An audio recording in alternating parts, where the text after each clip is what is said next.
Mungkin azim, dan engkau Muhammad adalah akhlak yang mulia dan agung. Dan ketika Allah berbicara atas lisannya Nabi sallallahu alaihi wasallam apa yang disampaikan oleh Nabi, Allah berfirman di dalam Al-Qur'an, "Wa ma yantiqu 'anil hawa in huwa illa wahyu yuha." Wahai Muhammad, yang disampaikan oleh Nabi Muhammad sallallahu alaihi wasallam bukanlah dari hawa nafsunya, akan tetapi itu adalah dari wahyu dari Allah Subhanahu wa taala. Wahyu dari Allah Subhanahu wa taala itu adalah hak. Perkataan Nabi Muhammad sallallahu alaihi wasallam hak, tidak ada batil di dalam perkataan Nabi sallallahu alaihi wasallam. Dan ketika Allah berbicara tentang risalah yang dibawakan oleh Nabi sallallahu alaihi wasallam kepada umatnya, Allah berfirman di dalam Al-Qur'an, "Wa ma arsalnaka illa rahmatan lil alamin." Dan aku tidak utus engkau wahai Muhammad kecuali rahmat bagi seluruh alam semesta. Alam di dalam tafsir itu adalah ma siwallahu ta'ala wa huwa alam. Dari jin, manusia, jamalan, hayawan, nabatan, wa ghairu dzalika wa huwa termasuk dari alam. Jadi Nabi sallallahu alaihi wasallam diutus untuk seluruh ini, untuk seluruh alam semesta, rahmat bagi seluruh alam semesta. Dan tidak sampai situ saudara, Allah Subhanahu wa taala berfirman, "Wa rafa'na laka dzikra." Dan kami angkat penyebutanmu wahai Nabi Muhammad sallallahu alaihi wasallam. Jadi orang-orang yang menyebut Nabi Muhammad sallallahu alaihi wasallam adalah wakil-wakil dari Allah. Mereka telah menjalankan perintah Allah, wa rafa'na laka dzikra.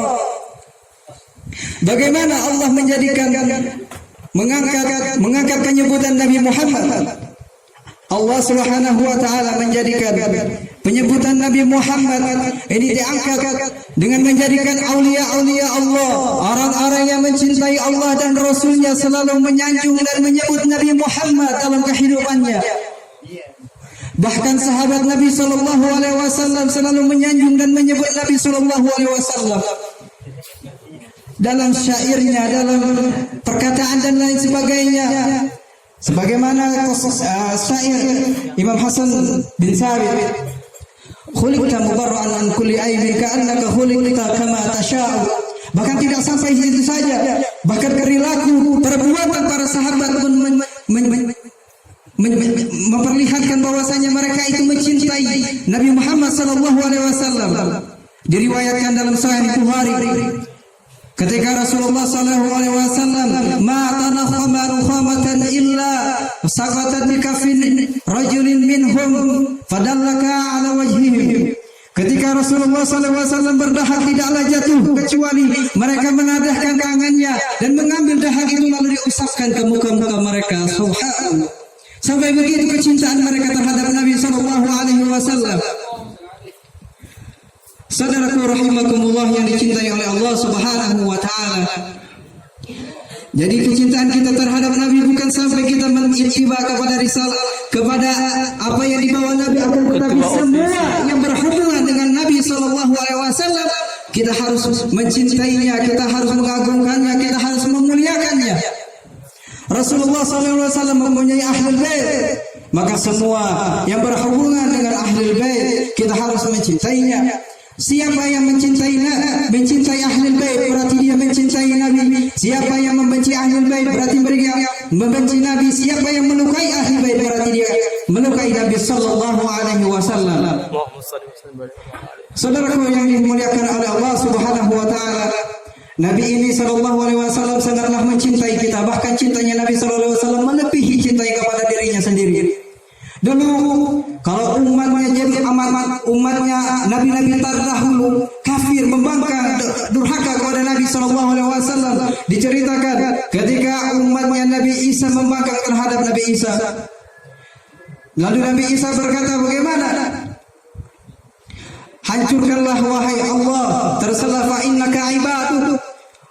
Fa innaka ibaduh, terserah engkau mau kau hancurkan, mau kau apa terserah, itu adalah hambamu wahai Tuhanku. Tetapi ketika Nabi Nuh alaihi salam umatnya membangkang tidak mau beriman kepadanya. Ketika didakwakan tidak mau beriman, pagi siang malam sampai bertahun-tahun mereka tidak mau beriman, lalu berdoa mengatakan kepada Allah, ya Allah, hancurkanlah kau kaumku, wala tadhar minal ardh Rabbi la tadhar minal ardi minal kafirina dayyara. Jangan biarkan di muka bumi ini satu pun tersisa dari orang kafir. Hancurkan mereka habis. Udah, setelah itu hancur. Tetapi Nabi Muhammad sallallahu alaihi wasallam, ketika Nabi sallallahu alaihi wasallam dilempari batu, ketika Nabi sallallahu alaihi wasallam disakiti, ketika Nabi sallallahu alaihi wasallam berdarah wajahnya, ketika giginya rontok karena disebabkan kejadian di Taif, bagaimana apa yang terlontar dari ucapan Nabi sallallahu alaihi wasallam, Allahumma hdi qaumi fa innahum la ya'lamun. Wahai Tuhanku, berilah hidayah kepada kaumku, sesungguhnya mereka tidak mengetahui. Bagaimana seandainya Nabi berkata Allahumma hdi qaumi, hancur negara kita di sini. Udah habis rata semua. Akan tetapi rahmatnya Nabi kepada umatnya, saudara, begitulah rahmatnya Nabi, cintanya Nabi kepada kita. Apakah kita tidak rindu kepada sosok Nabi sallallahu alaihi wasallam? Bukti kerinduan ini kita buktikan dengan merayakan Maulid Nabi pada malam hari ini. Tidak sampai sini saja kita merayakan Nabi, kecintaan kita kepada Nabi tidak sampai sini, akan tetapi akan kita praktekkan dalam amal perbuatan kita, dalam keseharian kita, insya Allah. Sallu ala Nabi Muhammad. Sallu ala Nabi Muhammad. Ketika disebutkan nama Nabi sallallahu alaihi wasallam, jangan diam. Tapi hadirkan dalam hati kita, dalam sanubari kita, bahwa juga kita menyebutkan dengan hati dan lisan kita bahwa Nabi Muhammad sallallahu alaihi wasallam kita cintai. Sallu ala Nabi Muhammad. Kata Imam Ja'far As-Shadiq, bahwasanya Imam Ja'far As-Shadiq ini mempunyai kebiasaan Abbasam, yaitu kebiasaan selalu tersenyum. Bertemu orang basam, tersenyum, murah senyum, berseri-seri di wajahnya. Ketika disebutkan Nabi Muhammad, berhilanglah senyumnya dan bercucurlah air matanya. Kata Imam Darul Hijrah Malik bin Anas, Imam Haramain, begitulah yang kulihat dari guru-guru dan semua orang yang kutemui, ketika mereka mendengar Nabi Muhammad disebutkan, tidaklah terlinang dari mukanya kecuali mereka menangis, meneteskan air mata dan berubahlah raut wajahnya. Hadirin rahimakumullah, dari kisah-kisah yang telah kita dengar ini, semoga menjadikan kita itu semakin cinta terhadap Nabi sallallahu alaihi wasallam dan menjadikan kita ingin mengikuti Nabi sallallahu alaihi wasallam dalam kehidupan kita, dengan pembuktian bahwa kita ini adalah umat yang taat kepada Nabi Muhammad sallallahu alaihi wasallam. Makanya kalau kita malam-malam sebelum absen, nah itu ahsannya itu baca Syama'il Muhammadiyah li Imam Tirmidzi atau li Yusuf An-Nabhani atau Khasa'is li Imam Suyuti atau imam-imam yang lainnya membahas tentang mukjizat, tentang karamat, tentang syama'il akhlak Nabi sallallahu alaihi wasallam, agar cinta kita terhadap Nabi sallallahu alaihi wasallam itu semakin cinta. Nah, setelah kita cinta dari kamar kita kepada Nabi, akan cinta itu tersebar ke muka bumi insya Allah.